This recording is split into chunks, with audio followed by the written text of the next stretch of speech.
అంటే గుర్తుపెట్టుకోవాలి, 16 లక్షల చదరపు కిలోమీటర్లో ఉండి 6 నుంచి 8 లక్షల మంది సైన్యాన్ని నుండి ఒక సుప్రీం మిలిటరీ ఫోర్స్ అమెరికాని ఎదుర్కొని అది ఆ దాడి తర్వాత అంటే 500 యుద్ధ విమానాలు దాడి చేసిన తర్వాత కూడా అమెరికా అంత ఎయిర్ డిఫెన్స్ సిస్టంలో పెట్టుకుని కూడా ఏంటంటే ఇంత ఎయిర్ డిఫెన్స్ సిస్టమ్ని పెనిట్రేట్ చేయడం ఎవరి వల్ల కాదనమాట. అయినప్పటికీ ఇరాన్ తన మిసైల్స్తో కొన్ని వందల మిసైల్స్, తర్వాత కామికోజు, సయ్యద్ లాంటి భయంకరమైన డ్రోన్లతో ఇటు టెల్ అవీవ్, ఇజ్రాయెల్ ముఖ్య పట్టణం టెల్ అవీవ్ని తాకింది. అంటే ఐరన్ డోమ్ ఫెయిల్ అయింది. అక్కడ ద గ్రేట్ ఐరన్ డోమ్ మాది అని చెప్పుకునే ఇరాన్ యొక్క iron dome David sling fail అయ్యి ఇరానియన్ మిసైల్స్ అక్కడ తాకినాయి. అంటే ఇరాన్ నిజమైన హీరో అని చెప్పాలి. తర్వాత అమెరికన్ ఎయిర్ బేస్ని చరిత్రలో ఎవరూ ఊహించిన విధంగా అమెరికన్ ఎయిర్ బేస్ 14 దేశాల్లోని 20 వరకు అమెరికన్ ఎయిర్ బేస్ని అటాక్ చేసి అమెరికా సైన్యాన్ని 200 మందిని చంపగలిగింది.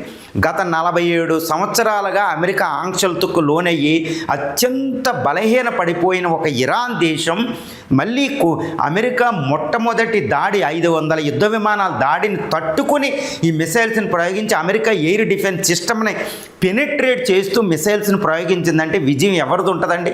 అమెరికాదా, ఇజ్రాయెల్దా, లేకపోతే మరో పక్కన ఇరాన్దా? అంటే మనం సూటిగా చెప్పొచ్చు ఇరాన్దే ఫస్ట్ డే వార్ విన్ అనేది మనం ఈజీగా చెప్పొచ్చు. మరి ఇంకా రానున్న రోజుల్లో ఎలా ఉందో చూద్దాం.